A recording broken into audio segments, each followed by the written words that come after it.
منو سلوا by Umera Ahmad episode 5۔ تمہیں کیا ہوا؟ زینب کپڑے بدل کر کھانا کھانے کے لیے کچن میں آ کر بیٹھی تھی۔ رابعہ اسے کھانا نکال کر دیا اور خود اس کے پاس ہی چوکی پر بیٹھ گئی۔ چپاتی کا پہلا لقمہ توڑتے ہی زینب کی نظریں رابعہ کے چہرے پر پڑی اور وہ چونک گئی۔ رابعہ بے حد پریشان لگ رہی تھی۔ کچھ نہیں، تم کھانا کھاؤ، رابعہ نے اسے ٹالتے ہوئے کہا۔ امی کہاں ہیں؟ زینب نے اس کا چہرہ غور سے دیکھتے ہوئے پوچھا۔ وہ آپا کی طرف گئی ہیں۔ کیوں، خیریت ہے؟ ہاں خیریت ہی ہے، تم کھانا کھاؤ، سالن ٹھنڈا ہو رہا ہے۔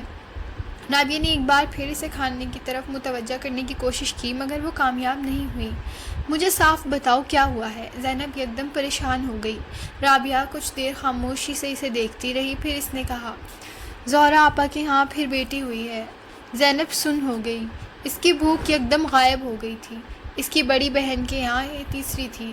ہاتھ میں پکڑا نوالا اس نے واپس پلیٹ میں رکھ دیا۔ کھانا کیوں چھوڑ دیا؟ رابعہ نے اسے ٹوکا۔ تم نے کھایا؟ زینب نے پوچھا۔ رابعہ نے جواب نہیں دیا، وہ چپ بیٹھی رہی۔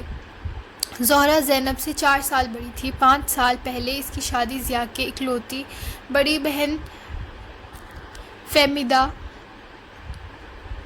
کے بیٹے نعیم سے ہوئی تھی اور شادی کے پہلے سال ہی زہرا اس گھر میں بہت سے مسئلوں کا شکار تھی۔ چھوٹی چھوٹی باتوں پر اسے گھر بھجوا دینے کا عادی تھا وہ۔ ہر 3 ماہ کے بعد ایک بار وہ ضرور کسی نہ کسی بات پر اسے گھر سے نکال دیتا۔ پھر جو چند دن وہ اپنے میکے میں رہتی وہ زینب کے سارے گھر والوں کے لیے بے حد تکلیف دہ ہوتے تھے۔ ان کا پورا گھر یکدم بے سکونی کا شکار ہو جاتا تھا۔ پھر ضیاء تو نعیم کے پاس جا کر فہمیدہ اور اس سے بلا وجہ معذرت کرتا یا پھر اس کا کوئی مطالبہ دفتر سے قرض لے کر پورا کرتا اور زہرا واپس اپنے گھر جاتی۔ لیکن ہر گزرتے دن کے ساتھ سسرال میں زہرا کی زندگی بدتر ہوتی جا رہی تھی۔ ایک بیٹی کی پیدائش نے صورتحال کو اور مشکل کر دیا۔ اب اس بار نعیم اور اس کی ماں پہلے ہی کہہ چکے تھے کہ بیٹی ہوئی تو وہ بیٹی نعیم کی دوسری شادی کر دیں گے، اور اب زہرا کے تمام میکے والوں کی دعاؤں کے باوجود ایک اور نسیم نے اٹھ کر زینب کو گلے لگا کر چادر سے اس کے آنسو پوچھے۔ اندر چائے پیتے شیراز نے قدرے بے چین ہو کر چائے کا کپ نیچے رکھ دیا۔ زینب کو ہر چھوٹی چھوٹی بات پر رونے کی عادت تھی، لیکن اس کے باوجود اس کا رونا اسے ہمیشہ بے چین کر دیتا تھا۔ اس سے پہلے کہ وہ اٹھ کر باہر جاتا زینب اندر آ گئی تھی۔ اس کا گال اور آنکھیں فی الحال خشک تھی مگر آنکھوں کی سرخی بتا رہی تھی کہ وہ دن میں پہلے بھی روتی رہی تھی اور ابھی پھر رو پڑنے کے لیے اس کو زیادہ کوشش نہیں کرنا پڑے گی۔ تم مجھے ایک بات بتاؤ زینی کہ تم خواہ دوسروں کے مسئلوں کے بارے میں سوچ کر اپنا دماغ کیوں خراب کرتی رہتی ہو؟ شیراز نے اس کے اندر آتے ہی بلا توقف کہا۔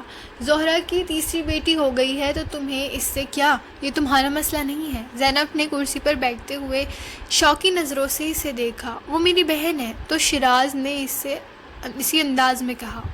نعیم بھائی نے اسے طلاق دے دی یا دوسری شادی کر لی تو؟ شیراز نے اس کی بات کاٹ دی۔ تو بھی یہ تمہارے ماں باپ کا اور زہرا کا مسئلہ ہے، تمہارا نہیں ہے۔ تم اپنے اور میرے بارے میں سوچا کرو بس، شیراز نے دو ٹوک انداز میں کہا۔ کل کو اگر میری بیٹیاں ہوئیں تو آپ میرے ساتھ اسی طرح کریں گے؟ زینب نے بے حد مدھم آواز میں کہا۔ بس ساری الٹی باتیں تم ہی سوچا کرو زینب، شیراز نے سر جھٹک کر کہا۔ میں سوچتی نہیں، مجھے خود خیال آتا ہے، زینی نے بے چارگی سے کہا۔ تم اچھی باتیں سوچا کرو، آپ بتائیں نا آپ کیا کریں گے؟ زینب نے اصرار کیا۔ تمہیں گارنٹی چاہیے مجھ سے؟ چلو ٹھیک ہے، بے فکر رہو، بیٹیاں ہوں یا بیٹے مجھے کوئی پریشانی نہیں ہوگی، کیونکہ وہ ایک سرکاری افسر کے بچے ہوں گے اور تم ایک سرکاری افسر کی بیگم۔ کوئی تمہیں یا میرے اولاد کو ایک لفظ نہیں کہہ سکتا، بس خوش؟ زینب کی نم آنکھوں میں بے اختیار چمک آئی، وہ اب مسکرا رہی تھی۔ مسئلہ بیٹی یا بیٹے کا نہیں ہوتا، شیراز اب ایک دم سنجیدہ ہو گیا تھا، سارا مسئلہ غربت کا ہوتا ہے۔ نعیم بھائی کے پاس پیسہ ہوتا تو بیٹیاں انہیں اتنی بڑی مصیبت نہ لگتی۔ تمہیں پتہ تو ہے خود انہوں نے اپنی بہنوں کی شادیاں کتنی مصیبتوں سے کی ہیں، اب بیٹیوں کی شکل میں انہیں ایک بار پھر وہی مسئلے نظر آنا شروع ہو گئے ہیں۔ پہلے جوانی بہنوں کے رشتوں اور شادیوں کے لیے دھکے کھا کر خراب ہوئی اور اب بڑھاپا بیٹیوں کی شادیوں کے لیے ذلتیں اٹھا اٹھا کر خراب ہوگا، وہ بھی کیا کریں، اللہ نے پیدا کیا ہے، کوئی جوڑ بھی تو بنایا ہوگا، انسان اللہ پر بھی تو بھروسہ کرے۔ زینب نے بے ساختہ کہا اور شیراز اس کی بات پر بری طرح چڑھا۔ کیا اللہ پر بھروسہ کرے؟ تمہاری ایسی باتوں پر مجھے بہت غصہ آتا ہے، لگتا ہی نہیں ہے کہ تم پڑھی لکھی ہو۔ اللہ پر بھروسہ، اللہ کو امیروں کو سہولتیں دینے سے فرصت ملے تو اللہ غریبوں کے مسئلے حل کرنے کے لیے آئے۔ آپ کی ایسی باتوں سے مجھے ڈر لگتا ہے شیراز، زینب نے بے ساختہ کہا۔ بہت اچھی بات ہے، ڈرا کرو، ساری عمر بس ڈر ڈر کر گزار دینا۔ لوور مڈل کلاس ذہنیت ہے تمہاری۔ وہ اس کی بات پر ناراض ہو گیا۔ تمہارے سامنے میرے ماں باپ میری بہنوں کے لیے رشتے ڈھونڈ رہے ہیں، اللہ پر بھروسہ کر کے ہی ڈھونڈ رہے ہیں، تو کیا ہوا اب تک؟ کوئی نتیجہ نکلا؟ جو آتا ہے وہ لڑکی کی بات نہیں کرتا، باپ اور بھائی کے کام اور آمدنی کی تفصیل پوچھنے بیٹھ جاتا ہے۔ تمہیں مل گیا نا؟ میں نہ ملتا اور تمہیں میری بہن کی طرح 2 ٹکے کے لوگوں کے سامنے آ کر بیٹھنا پڑتا تو پھر میں تم سے پوچھتا کہ اللہ پر کتنا بھروسہ ہے تمہیں۔ وہ اب بے حد تلخ ہو گیا تھا۔ زینب نے اس بار کچھ نہیں کہا، وہ جانتی تھی وہ نزہت کی شادی کے مسئلے کی وجہ سے بہت پریشان تھا۔ میں نعیم کی بات کر رہی تھی، انہیں یہ تو سوچنا چاہیے کہ زہرا آپا کا اس میں قصور نہیں ہے۔ زینب نے جان بوجھ کر موضوع بدلا۔ نعیم بھائی اور پھپھو کو زہرا پر غصہ نہیں، چچا پر غصہ ہے، شیراز نے صاف اور 2 ٹوک انداز میں کہا۔ ابو پر کیوں؟ ابو نے کیا کیا ہے؟ زینب ہکا بکا اسے دیکھنے لگی۔ انہوں نے کچھ نہیں کیا، یہی تو سارا مسئلہ ہے۔ ان کی جگہ کوئی اور انکم ٹیکس میں کلرک ہوتا تو لاکھوں میں کھیل رہا ہوتا، زہرا کو جہیز میں سب کچھ دیا ہوتا، اتنے گلے تو نہ ہوتے نعیم بھائی کو چچا کو لے کر۔ انہیں تو بس اپنی ایمانداری سے مطلب ہے، وہ سمجھتے ہیں لوگ بڑی تعریفیں کرتے ہوں گے ان کی، حالانکہ ان کے محکمے کے لوگ ان کو بیوقوف سمجھتے ہیں۔ شیراز بے حد تلخی سے کہہ رہا تھا۔ میرا باپ تو چلو میٹر ریڈر تھا، پھر بھی جتنے موقع ملے انہوں نے فائدہ اٹھایا۔ تم لوگوں سے بہتر ہے گھر ہمارا، بہتر سامان ہے یہاں پر۔ ابو نے بہنوں کے لیے بھی تھوڑا بہت جمع کر ہی دیا ہے، لیکن چچا نے کون سے 3 مار لیے ہیں، اور وہ اوور ٹائم کرتے ہیں، جتنی محنت کر سکتے ہیں وہ۔ زینب نے باپ کی صفائی دینے کی کوشش کی۔ شیراز نے اسی بات مکمل کرنے دی۔ میں اوور ٹائم کی بات نہیں کر رہا اور نہ ہی یہاں پر محنت کی بات کر رہا ہوں۔ 10 روپے کے لیے خون پسینہ بہانے کو میں بیوقوفی سمجھتا ہوں۔ محنت نہیں چچا، آخر پیسہ کیوں نہیں بنائے پیسے؟ یا تو یہ ہو کہ انسان کے پاس موقع نہ ہو۔ انکم ٹیکس کے کلرک اور حالت یہ ہے کہ سائیکل پر دفتر آتے ہیں۔ کوئی اور آتا ہے ان کے دفتر میں سائیکل پر؟ شیراز، آپ ابو کے بارے میں اس طرح کی باتیں مت کریں۔ زینب کا دل بری طرح دکھا۔ تم باپ کی حمایت بند کرو، شیراز نے اسے ڈانٹا۔ تمہاری بات کبھی نہیں ٹالتے چچا، تم اگر ان سے یہ سب کہتی تو وہ ضرور مانتے، لیکن تم نے کبھی انہیں سمجھانے کی کوشش نہیں کی۔ وہ اب زینب کے بھی لتے لے رہا تھا۔ میں کیا کہتی ان سے کہ وہ رشوت لیا کریں؟ زینب نے بے یقینی سے کہا۔ ہاں ٹھیک ہے، ایسے ہی کہہ دیتی انہیں، مگر کچھ کہتی تو گھر میں پیسہ آتا تو تمہیں فرق پتہ چلتا۔ پر شیراز، ہمیں کیا کرنا ہے پیسے کا؟ ہمارے پاس تو پہلے ہی سب کچھ ہے، زینب نے بے حد سادگی سے کہا۔ شیراز کا جی چاہا وہ اپنا سر پکڑ لے۔ تمہارے پاس سب کچھ کیا؟ کچھ بھی نہیں ہے۔ اس بار ڈیفنس میں نمشا کے گھر جاؤ تو آنکھیں کھول کر دیکھنا کہ سب کچھ کس کو کہتے ہیں۔ میں دوسروں کی قسمتوں اور ان کی چیزوں کو نہیں دیکھتی، زینب نے بے اختیار برا مان کر کہا۔ میں دیکھتا ہوں اور آنکھیں کھول کر دیکھتا ہوں، اور تم دیکھنا ایک دن سب کچھ ہوگا میرے پاس۔ میں تمہارے ابا کی طرح ماتھے پر خالی نماز کا نشان لے کر نہیں بیٹھوں گا۔ زینب بے حد دل گرفتہ سی اسے دیکھتی رہی۔ وہ یہاں دل کا بوجھ ہلکا کرنے آئی تھی، مگر بوجھ مزید بڑھ گیا تھا۔ وہ جانتی تھی شیراز آج کل تایا کے معطل ہونے کی وجہ سے بے حد پریشان تھا۔ اس کی چند ٹیوشنز بھی ختم ہو گئی تھی اور پریشانی کے دنوں میں وہ بے حد تلخ ہو جاتا تھا، پھر اسی طرح کی چپتی ہوئی باتیں کرتا تھا۔ آج اس کی باتیں پہلے کے نسبت زیادہ تلخ تھیں، یا پھر وہ جس ذہنی حالت میں تھی اسے یہ بات زیادہ محسوس ہوئی تھی۔ مزید کچھ کہے بغیر وہ اٹھ کھڑی ہو گئی تھی، اب ناراض ہو گئی۔ شیراز کو ہمیشہ کی طرح بات کہہ دینے کے بعد خیال آیا، نہیں، میں کیوں ناراض ہوں گی، آپ ٹھیک کہتے ہیں، وہ کہتے ہوئے اس سے نظریں چرا کر باہر نکل آئی۔ شیراز نے اسے آواز دے کر روکا نہیں۔ زہرہ کیسی ہے؟ ضیاء کو رات گھر آنے پر ہی زہرہ کی بیٹی کے بارے میں پتہ چلا تھا۔ وہ اگر پریشان اور مایوس ہوئے بھی تو انہوں نے اپنے چہرے سے کچھ ظاہر نہیں ہونے دیا تھا۔ وہ کھانا کھانے بیٹھی تھی جب نفیسہ ان کے پاس آ کر بیٹھ گئی تھی۔ کیسی ہوگی؟ رو رو کر حالت خراب کر لی تھی اس نے، نفیسہ نے گلوگیر لہجے میں کہا۔ تم نے تسلی دینی تھی اسے۔ ضیاء نے کھانا کھاتے کھاتے ہاتھ روک لیا۔ کس بات کی تسلی؟ پہلی بیٹی پر تسلی، دوسری پر تسلی، اب تیسری پر تو ضیاء نے ناگواری سے نفیسہ کی بات کاٹ دی۔ تمہاری انہی باتوں کی وجہ سے بچیاں پریشان ہوتی ہیں۔ رابعہ اور زینی دونوں کے چہرے اترے ہوئے ہیں۔ بیٹی ہے تو کیا اتنا کم ہے کہ صحت مند اولاد ہے؟ تمہیں تو مبارکباد دینا چاہیے زہرہ کو۔ اب میں آپ کی طرح بیٹیوں کی پیدائش پر مبارکباد دے دے کر مذاق نہیں بنوا سکتی اپنا، نفیسہ نے بے حد ناراض ہو کر کہا۔ ہم خود 3 بیٹیوں کے والدین ہیں نفیسہ، ضیاء نے جتانے والے انداز میں کہا۔ اس آزمائش سے گزری ہوں، اسی لیے تو اس اذیت کو جانتی ہوں۔ کس کس کی باتیں نہیں سنی میں نے؟ 3 بیٹیوں پر؟ وہ تو بس اللہ کا شکر ہے کہ آپ جیسا شوہر تھا، نہیں جیسا ہوتا تو مر گئی ہوتی اب تک میں، نفیسہ نے بے اختیار کہا۔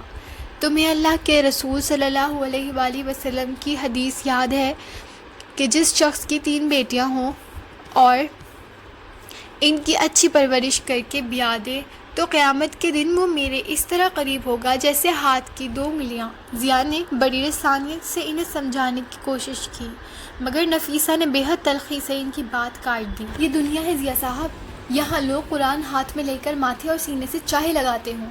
حضور صلی اللہ علیہ وسلم کا نام سننے پر رمشا کو ساری باتیں بتائی تھیں۔ رمشا؟ ہاں، مگر کرتے وہی ہے جو ان کی اپنی مرضی اور خواہش ہوتی ہے۔ کس نے نہیں سنی ہوگی یہ حدیث؟ کس نے نہیں پڑھا ہوگا قرآن؟ یہ مسلمانوں کا ملک ہے ضیاء صاحب، یہاں لوگ قرآن پاک پر کٹ مرتے ہیں مگر قرآن کے مطابق جیتا کوئی نہیں۔ جہالت ہے نفیسہ، کیا بیٹے کیا بیٹیاں، سب نے یہی ختم ہو جانا ہے۔ اگلی دنیا میں آدمی اپنے اعمال لے کر جائے گا، بیٹے لے کر جائے گا کیا؟ ضیاء نے کہا۔ بیٹوں سے نسل چلتی ہے۔ اور مجھے کیا سمجھا رہے ہیں؟ اپنی بہن اور بھانجے کو جا کر بتائیں یہ ساری باتیں۔ جاؤں گا میں صبح نعیم کی طرف، سمجھاؤں گا اسے بھی اور آپا کو بھی، ضیاء نے دوبارہ کھانا شروع کرتے ہوئے کہا۔ اللہ کا شکر ہے زہرہ جیسی قسمت میری زینی کی نہیں ہے، اس کے سسرال والے قدر کرنے والے لوگ ہیں، ورنہ میں تو مر ہی جاتی۔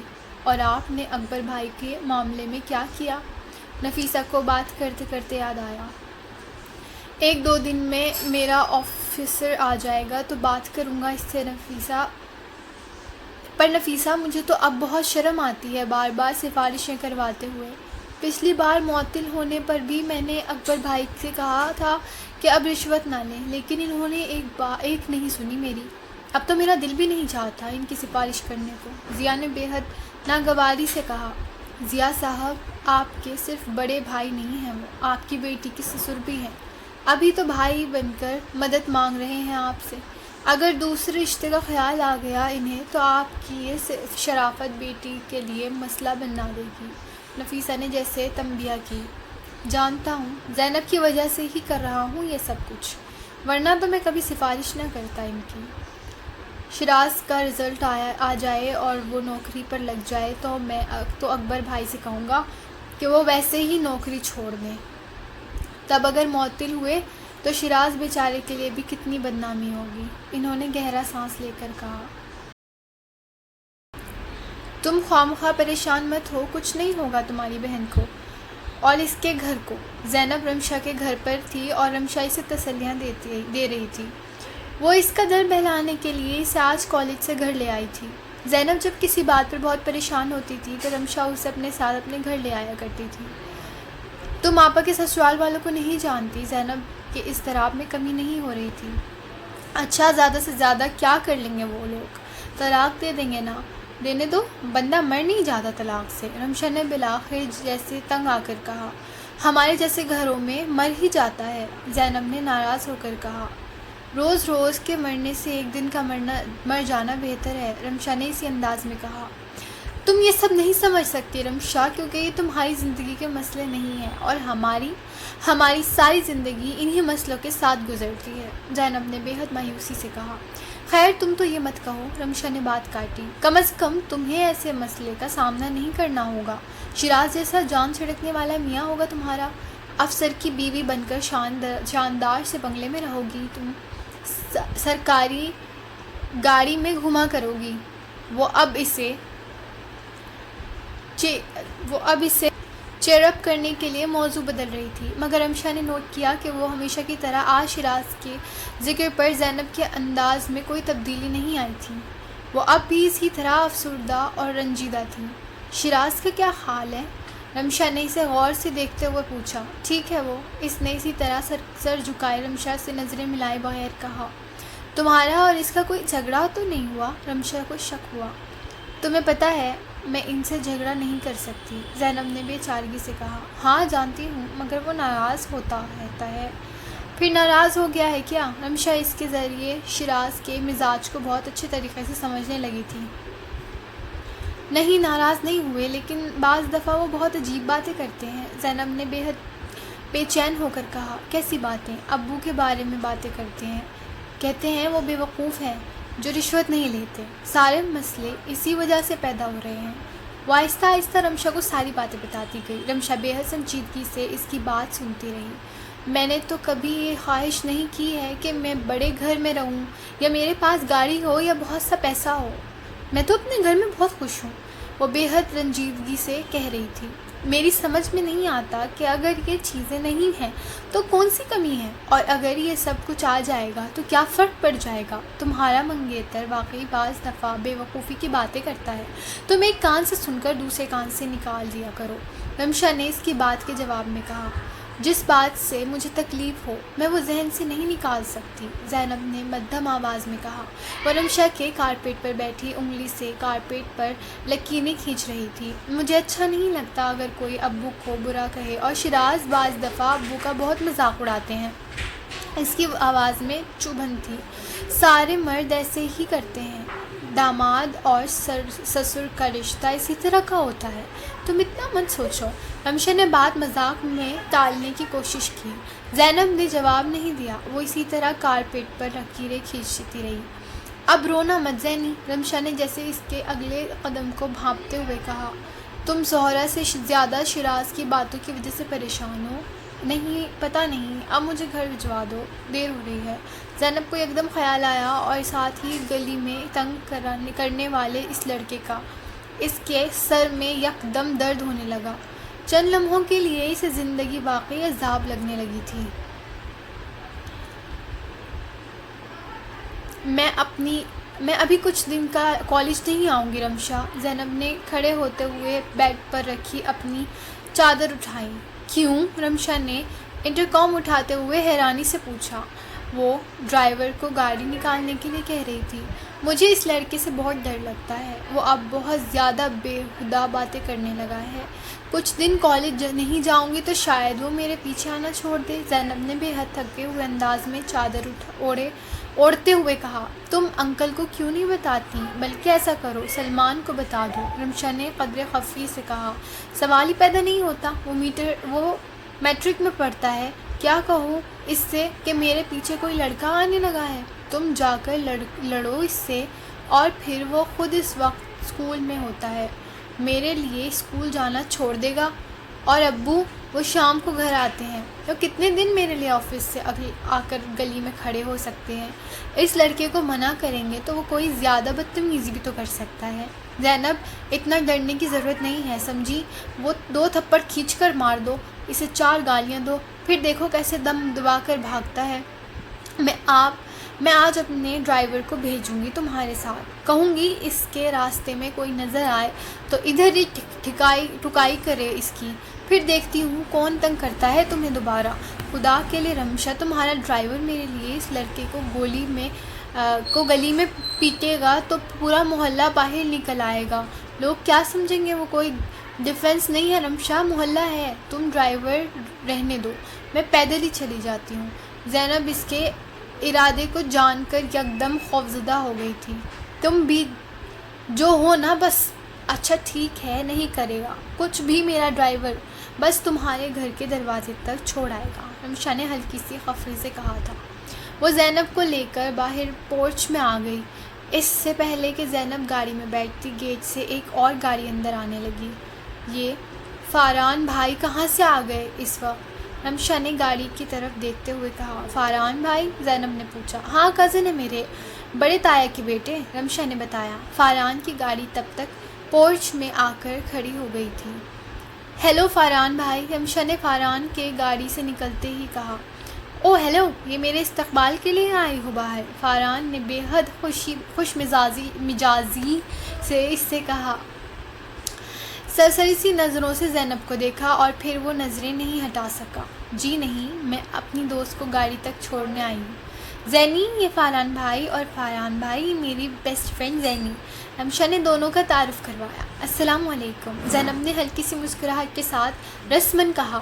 رمشا کے گھر اکثر اوقات اس کی ملاقات اس کے کسی نہ کسی کزن سے ہوتی رہتی تھی۔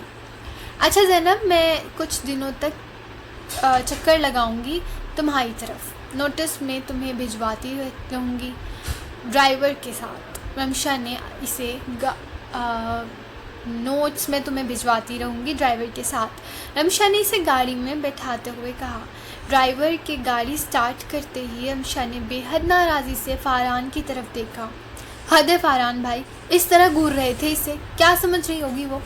اب مجھے کیا پتا تھا رمشا کہ تمہاری بیسٹ فرینڈ اتنی خوبصورت ہے، کون ہے یہ؟ فاران کی نظریں ابھی بھی گیٹ سے باہر نکلتی گاڑی پر جمی ہوئی تھی۔ رمشا نے حیرانی سے اس کو دیکھا۔ کمرے میں بیٹھے ہوئے تینوں مرد پلکیں جھپکائے بغیر، سانس روکے بے حس و حرکت سامنے اسکرین پر ابھرتے، بدلتے اور غائب ہوتے اس چہرے کو دیکھتے رہے۔ اسکرین پر آخری تصویر آ کر ٹھہر گئی۔ وہ اس لڑکی کے چہرے کا کلوز اپ تھا۔ اسکرین پر نظر آنے والی خوبصورت آنکھیں اب جیسے ان تینوں مردوں پر جمی ہوئی تھیں۔ تبریز پاشا نے سامنے پڑی میز پر رکھا شراب کا گلاس اٹھا کر بے اختیار ایک گھونٹ لیا۔ اس نے پچھلے 30 سالوں میں اس انڈسٹری میں 20 ہیروئن متعارف کروائی تھی، اس میں سے 9 نے اپنے اپنے زمانے میں انڈسٹری پر راج کیا تھا، مگر ان میں سے کسی ایک کو کسی بھی حالت میں دیکھ کر اس کی وہ حالت نہیں ہوئی تھی جو اس وقت ہو رہی تھی۔ اس نے اسکرین پر نظر آنے والے چہرے سے زیادہ خوبصورت چہرہ اپنی 35 سالہ فلمی کیریئر میں نہیں دیکھا تھا۔ اس نے دل ہی دل میں اعتراف کیا وہ پاکستان کے سب سے پرانے فلم اسٹوڈیو کا مالک تھا، جس کے خاندان کا آبائی پیشہ ہی فلمیں بنانا تھا۔ ہر سال پاکستان میں بننے والی سب سے مہنگی فلم بہت سالوں سے پاشا پروڈکشنز ہی بنا رہا تھا۔ اسے پاکستانی فلم انڈسٹری کا شومین کہا جاتا تھا۔ تبریز پاشا کی فلم باکس آفس پر منافع کماتی یا نہیں، مگر کبھی کبھی نقصان میں نہیں جاتی تھی۔ وہ اپنی لاگت پوری کر لیتی تھی، اور تبریز پاشا نے جن 67 فلموں کو پروڈیوس کیا تھا، ان میں سے کسی ایک نے بھی اسے 1 روپے کا نقصان نہیں دیا تھا۔ فلم انڈسٹری میں کوئی تبریز پاشا سے بڑھ کر اپنے ڈائریکٹر، ہیرو اور ہیروئن کے نخرے نہیں اٹھاتا تھا، اور تبریز پاشا سے بڑھ کر کوئی اپنے ڈائریکٹر، ہیرو اور ہیروئن کو لگامیں ڈال کر نہیں رکھ سکتا تھا۔ صرف پاشا پر پروڈکشن کے سیٹس پر ہیرو وقت پر پہنچتے تھے، صرف پاشا پروڈکشنز کے سیٹ پر بڑی سے بڑی ہیروئن بھی بلا چراہر وہ کاسٹیوم پہن لیتی تھی جو اسے پہننے کے لیے دیا جاتا تھا، چاہے وہ کتنا ہی عامیانہ اور غیر مناسب نہ ہوتا، اور صرف پاشا پروڈکشنز کی فلم کو ڈائریکٹر اسی وقت میں مکمل کر کے دیتا تھا جو وقت کانٹریکٹ میں لکھا تھا۔ انور حبیب کا گلاس اسی طرح میز پر دھرا تھا۔ اس نے ایک گھونٹ بھی نہیں لیا تھا۔ وہ سرسری آنکھوں کے ساتھ اسکرین پر یکجک نظریں جمائے مسلسل اس تمباکو والے پان کو چبا رہا تھا جو اس نے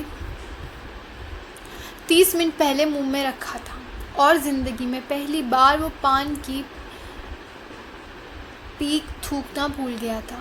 وہ پاکستانی فلم انڈسٹری کا سب سے بڑا اور کامیاب ڈائریکٹر تھا، کیونکہ اس کے ہاتھ اس عوام کی نبض پر تھا جو سنیما جاتی تھی، اور یہ صرف انور حبیب جانتا تھا کہ وہ کب کیا کس طرح دیکھیں گے، اور وہ انہیں جب جو جس طرح دکھاتا تھا عوام دیکھتے تھے، اور اسی عوام کی پسندیدگی نے انور حبیب کو پاکستان فلم انڈسٹری کا پہلا لاکھ پتی ڈائریکٹر بنایا تھا۔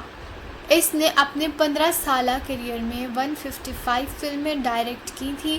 پہلی فلم ڈائریکٹ کرنے کے لیے اس نے 6 سال انڈسٹری کے ہر چھوٹے بڑے پروڈیوسر کی منتیں کی تھیں، اور پھر ایک پروڈیوسر کی فلم کو بلا معاوضہ ڈائریکٹ کیا تھا جو اپنی 50 لاکھ کی بلیک منی کو وائٹ کرنا چاہتا تھا۔ وہ اس کی پہلی فلم تھی۔ اپنی 155ویں فلم ڈائریکٹ کرنے کے لیے اس نے ایک پروڈیوسر کو منہ مانگی قیمت لے لینے کے باوجود بھی 3 سال تک خوار کیا تھا۔ اس کے باوجود وہ پروڈیوسر خوش تھا کیونکہ اس کی فلم نے ریکارڈ توڑ بزنس کیا تھا۔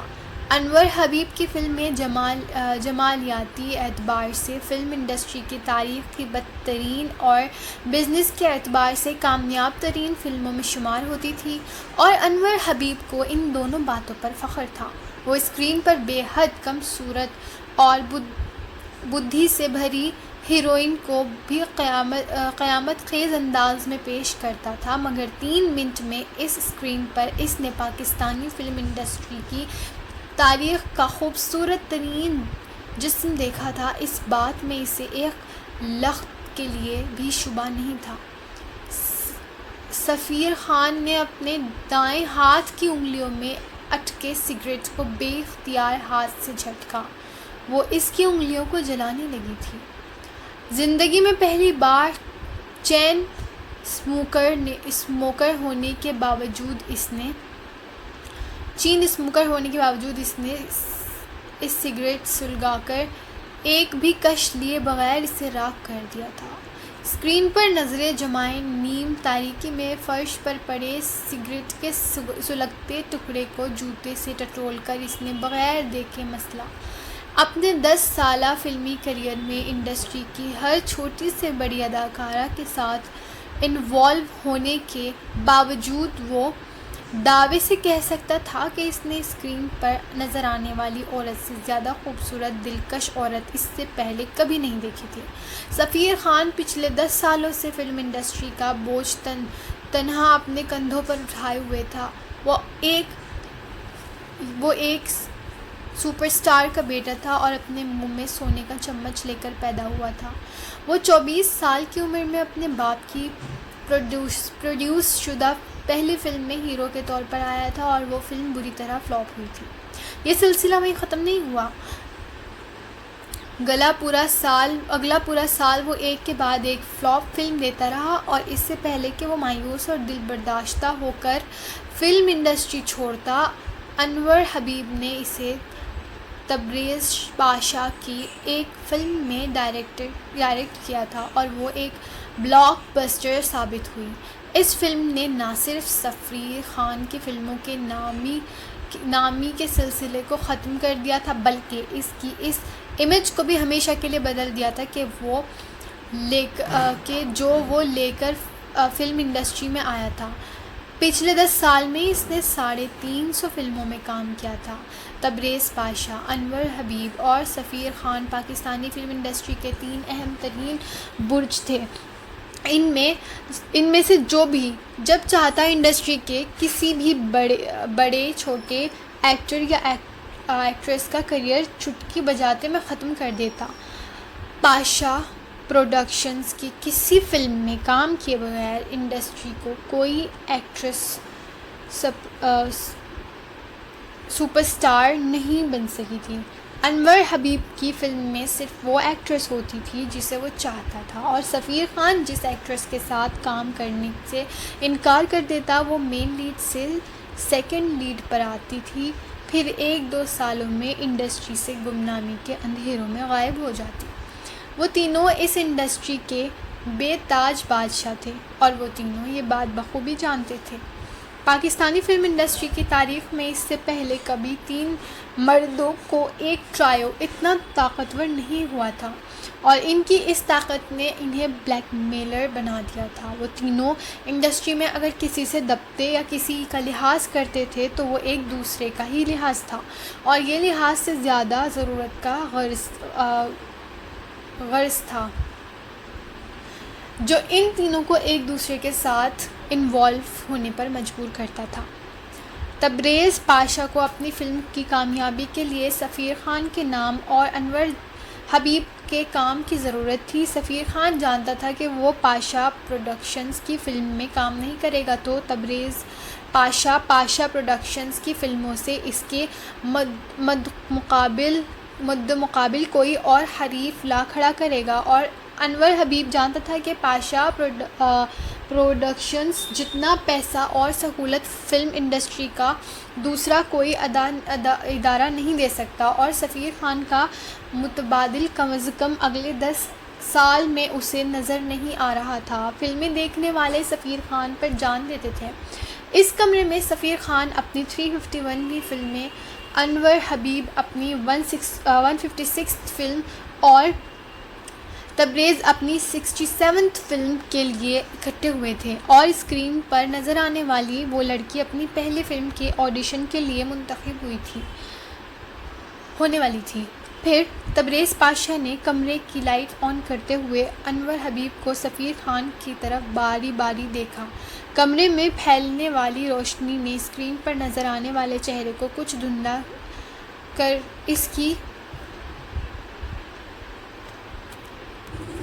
اسے آڈیشن کی بھی ضرورت نہیں ہے، یہ انڈسٹری میں آئے گی تو انڈسٹری کے بڑے بڑے برج الٹا کر رکھ دے گی۔ انور حبیب نے پہلی بار پان کی پیک تھوکتے ہوئے کہا، اس کا اشارہ انڈسٹری کی ہیروئنز کی طرف تھا۔ تبریز پاشا اور سفیر خان نے ہلکا سا قہقہ لگایا۔ انور حبیب نہیں جانتا تھا، وہ کمرے میں بیٹھے انڈسٹری کے تینوں بے تاج بادشاہ کی قسمت کا حال بتا رہا تھا۔ اسکرین پر نظر آنے والی لڑکی واقعی تینوں بڑے برجوں کو